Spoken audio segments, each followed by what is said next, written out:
Hi hello నమస్తే welcome back to our channel నా ప్రపంచం. అందరూ ఎలా ఉన్నారండి? మేమైతే చాలా బాగున్నామండి. మీరందరూ కూడా చాలా చాలా బాగుండాలని చెప్పి మనస్ఫూర్తిగా కోరుకుంటూ, మీకు ఇక్కడ ఈ వాతావరణం చూస్తే ఏం గుర్తొస్తుందండి? మా మీద మీకు ఈ వాతావరణం చూసిన కోపం కూడా వచ్చి ఉండాలి. వస్తుందా రావట్లేదండి మీకు కోపం? కోపం ఎందుకు అంటే ఇది మధ్యాహ్నం అండి. అంటే 2:30 ఆ టైంలో మేమైతే ఒక పని మీద అయితే గుడి దగ్గరికి బయలుదేరామండి. మీరందరూ అనుకుంటారు, ఏంటి ఇంత ఎండలో పని పాట లేకుండా ఇట్లా నెత్తి మీద ఆ ఎండకి క్లాత్ వేసుకొని మరి వెళ్తున్నారు, వీళ్ళకి ఏం పని లేదా అనుకుంటారు. లేదండి, ఒక పని మీద అయితే వెళ్తూ ఉంటే చక్కగా ఈ తాటి చెట్లు, అలాగనే వాతావరణం అంతా కూడా మంచిగా అనిపించిందండి. అంటే ఎండకి ఎండేనండి, కానీ ఈ పొలంలో వెళ్తూ ఉంటే మాకు ఆ చెట్ల మధ్యలో కూరగాయలు కాస్తూ ఉన్నాయి. ఆ చెట్లను చూసుకుంటూ, ఆ పెద్ద పెద్ద తాటి చెట్లను చూసుకుంటూ, ఇలా మేము ఎండ అనే విషయం కూడా మర్చిపోయి ఎంజాయ్ చేస్తూ, అంటే ఆ ప్రకృతిని ఆస్వాదిస్తూ గుడికి వెళ్తూ ఉన్నామండి. అయితే ఇంత ఎండలో ఎవ్వరూ వెళ్ళరు.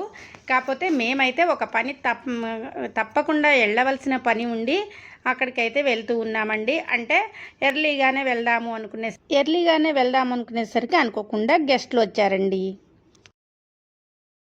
అలా మేము వాళ్ళని చూసుకొని మరి ఈ పని అనుకున్నాం కాబట్టి మరి గుడి దగ్గరికి రావాలి కదండి. అందుకోసం సరే మళ్ళీ పెండింగ్ పెడితే బాగుండదు అని చెప్పేసి గబా మా గుడి దగ్గరికి అయితే వచ్చేసామండి. మా గుడి మీకు తెలుసు కదా, చాలా వీడియోస్లో మీరు మా గుడిని చూస్తూ ఉన్నారు. శివాలయము, అలాగనే ఆంజనేయ స్వామి దేవాలయము చూసారు కదా. గుడి వాతావరణం అంతా కూడా చాలా బాగుంటుందండి. ఇక్కడికి వచ్చిస్తే మనసంతా చాలా ప్రశాంతంగా ఉంటుంది. ఇక్కడికి వచ్చిన తర్వాత ఇక్కడి నుంచి అసలు నిజంగా ఇంటికి వెళ్ళాలని అనిపించదండి, అంత బాగుంటుందన్నమాట. ఆ శివ సన్నిధిలో ఎంత చక్కగా మాకు అనిపిస్తుందంటే అంత చక్కగా అనిపిస్తుంది. ఇంకా మేము మా గుడి చుట్టూ కూడా పూల మొక్కలు కూడా వేసుకున్నామండోయ్.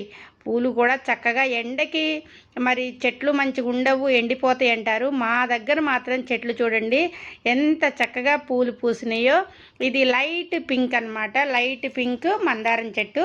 అన్ని రకాల మందారాలు చాలా ఉన్నాయండి. ఇది మాత్రం లైట్ పింక్. చూసారు కదా చిన్న చెట్టుకి ఎన్ని పూలు పూసినాయో.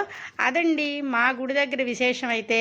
అయితే ఈ చెట్లకు మాత్రం మార్నింగ్ అయితే ఖచ్చితంగా పరిశ్రమల అంకులు అలా వచ్చేసి నీళ్ళైతే పోస్తూ ఉంటాడండి. ఎందుకంటే మరి చెట్లకు నీళ్లు లేకపోతే వాడిపోతాయి కదండి. అందువల్ల మనకి నీళ్ళు ఎంత ఇంపార్టెంటో చెట్లకు కూడా అంతే కదండి. ప్రాణమే కదా ఎవరిదైనా కానీ. అలా ఈ గుడి దగ్గరికి వచ్చేసరికి నాకు ఈ చెట్లను చూసి, సరే కొంచెం చెట్ల గురించి కూడా మనకి ఇష్టం కాబట్టి చెట్ల గురించి కూడా మాట్లాడదామని చెప్పి నేనైతే చిన్నగా చెట్ల గురించి మాట్లాడుతూ ఉన్నానండి. ఇంకా 2 గేట్లు కంప్లీట్గా వేసి ఉంటాయండి. మరి దేవుడికి కూడా రక్షణ ఉండాలి కదా. ఇలా మేము గుడి గేటు తీసుకొని చక్కగా లోపలికి వెళ్ళి, నాకైతే ఈ వాతావరణం అంతా నచ్చేసి చక్కగా నేనైతే చుట్టుపక్కల వాతావరణం అంతా చూస్తున్నానండి. ఇంకా మేము వచ్చిన పని మీకు చెప్పాలి కదా, ఏం పని మీద వచ్చాము ఏంటి అని అంటే, ఇక్కడ కొంచెం దేవుడి పని అయ్యి మొన్న 3 రోజులు అయింది హోమం అయ్యి. ఇంకా ఇవన్నీ కూడా కొంచెం తీయవలసి ఉందన్నమాట.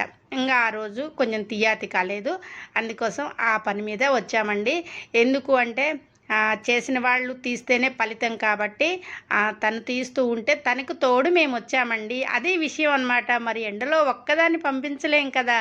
ఎండలో ఒక్కటి బయలుదేరి వస్తూ ఉంటే లేదు మేము కూడా వస్తాము ఉండు అని చెప్పి ఇలా మేమిద్దరం అయితే హెల్పింగ్గా వచ్చామండి. ఇంకా వచ్చిన తర్వాత మనకి ఈ చుట్టూ వాతావరణము ప్రకృతి అంటే ఎంత ఇష్టమో అంత ఇష్టమండి. చూసారు కదా ఎండలో కూడా వాతావరణాన్ని మేము ఆస్వాదిస్తున్నామంటే ఎంత ఇష్టమో మాకు. ఇలా చుట్టుపక్కల ఈ గుడి దగ్గరికి వచ్చేటప్పటికి ఈవినింగ్ అయినా మార్నింగ్ అయినా ఇట్లా